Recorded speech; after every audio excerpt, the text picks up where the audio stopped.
Hey, what's going on everybody? It's ETAPRIME back here again. Today we're going to see how well Shredder's Revenge runs on the Steam Deck.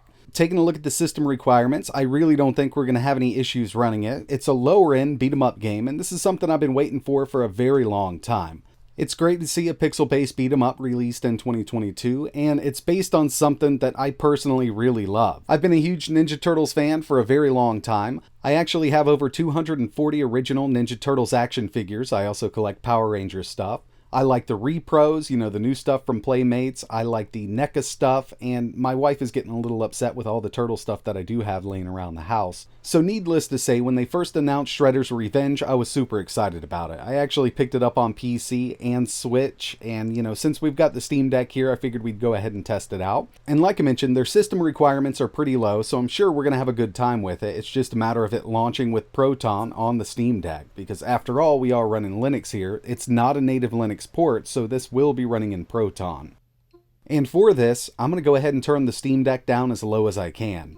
I'm going to turn it to 3 watts. We've got the GPU set at 200 megahertz, so I really want to see if we can get under 8 watts while playing this game. That way, we can get a ton of battery life out of it while playing Shredder's Revenge on the Steam Deck. So I've already booted this up on my main PC. I haven't played it on the Steam Deck yet, but as you can see, it did launch. It took a little longer than I thought it would, but it's up and running right now. Let me turn some of this overlay down so it doesn't take up so much screen space. And we're not in the gameplay yet, but we're pulling around 7 to 8 watts out of the Steam Deck.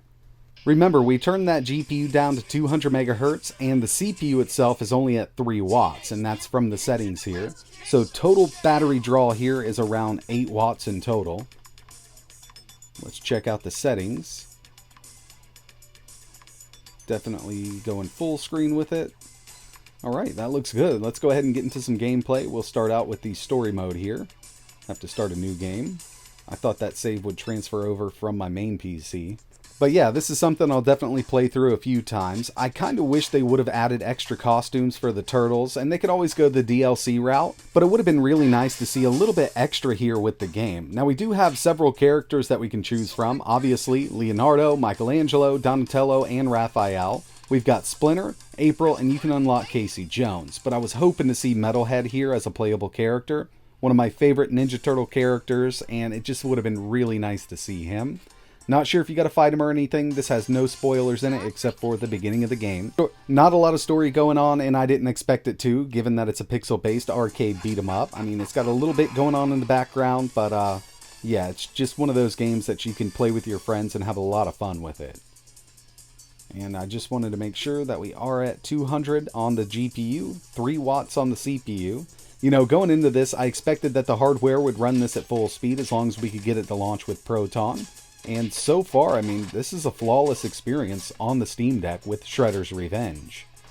This will be a lot of fun to play through a couple times co-op, and there's a lot of nods to the original Turtles, 80s and 90s Turtles, the show and movies, so I can't wait to get through it and just kind of look at everything through the game. Love the pixel art here. They've done a great job filling in these stages. The backgrounds look really good. The character design is awesome. Some of the little cutscenes, well, they're not really cutscenes, they're cut images. I really don't like the way they made Splinter look, but the playable character of him does look pretty good in that pixel art.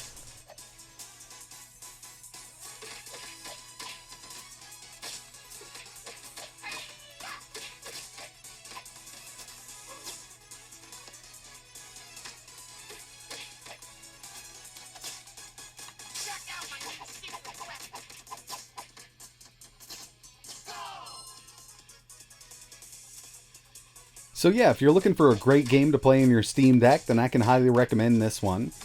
With everything set to low, we're pulling right at around 8 watts, a little under 8 watts, so we can get some really good battery life out of it playing this game. It doesn't take much to run, and and like I mentioned, as long as I was able to get it to launch through Proton on the Steam Deck, I was sure the hardware was going to handle it, but I still wanted to make a quick video, because I personally have been waiting for this game to come out for a little while now, and I know a lot of you have also. But that's going to wrap it up for this one, and like always, thanks for watching.